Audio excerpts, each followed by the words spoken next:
आता खोलणं चालू आहे। खोलल्याच्या नंतर आपण आता त्याला नवीन व्हील बसूया आणि आपल्या कामाला सुरुवात करूया। हे जो अलिंग कीबोर्ड आहे हा असा काढून इथं ठेवायचा, जेणेकरून कुठं पडू नये म्हणून। असं व्हील काढून घ्यायचं, नवीन व्हील घ्यायचं, क्रॉस चेक करायचं त्याला,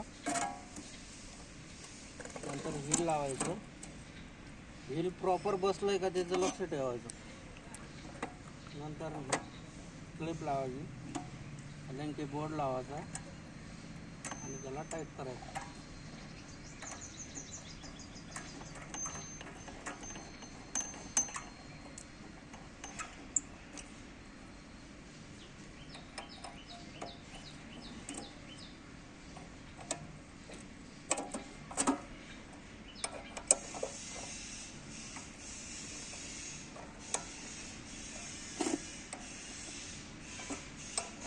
फुल टाईट झाला का नाही झाला चेक करायचं।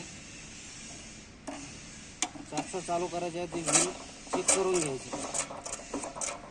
चेक झाल्याच्या नंतर काही अटकत असेल तसं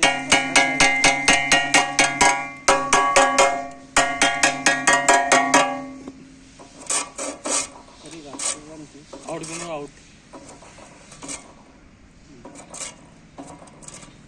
आउट घुमत आणि कामाला सुरुवात चालू करायची। करायचं पिन लावून